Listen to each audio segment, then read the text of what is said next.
20 minutes.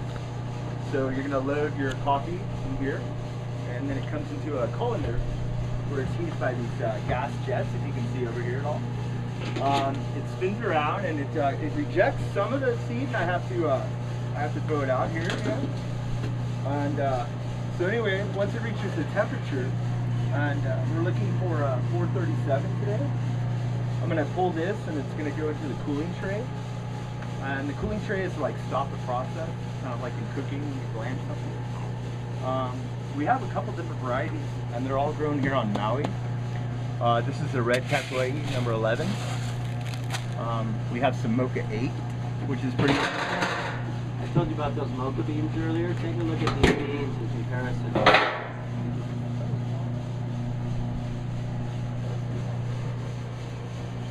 So part of the roasting obviously is hitting the ideal temperature, but also taking the right amount of time to get there. If you take longer or you're shorter, it's going to drastically change the flavor of the roast and the finished product. And also part of that is maintaining the machine itself. What Francis is doing here is he's cleaning the machine. You get that chafe that I told you about.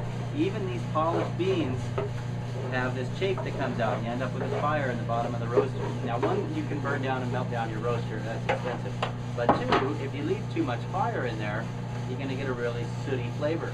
So if you're roasting your coffee in a light roast and you're like, wow, you do your cuppings, it really tastes over roasted.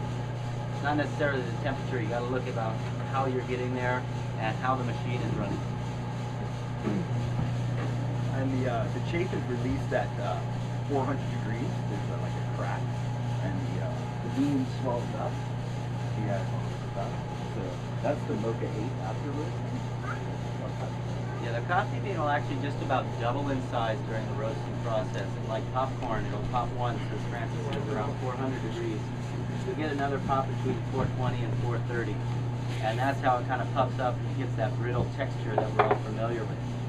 But as it pops, as he says, the remnants of that chafe, that maybe what we're left in the middle crevasse of the bean there, that's what kind of pops out and it builds up in the machine.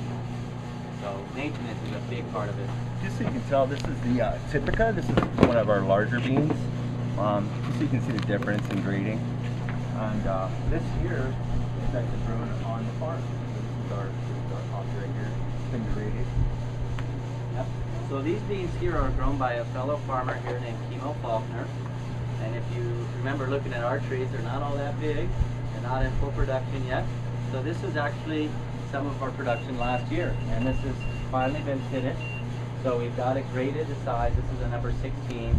We only grade to a 16 here, and then we blend the rest. You can actually grade it down to a size 8, but you can see some smaller beans and some broken beans. This would be featured or blended as an off-grade coffee. But this is your number 16 screen. These are the screens I was telling you about. So you get your beans in there, and if it stays on the screen, then you got a 16 or a higher bean. And I bet if we screen it, some might fall down. I did have Francis grade this. But no, they're all staying up there, so you got a nice, and that's considered Hawaiian number 1. There's only one screen higher. It's an 18 screen. It's called Hawaiian Extra Fancy. So it's pretty good. We're getting a high-grade coffee. Now the rush is we want to roast this coffee before it gets stale. And you can actually store coffee up to 2 years, and people will tell you that. But really, you want to drink it in the season that it's grown.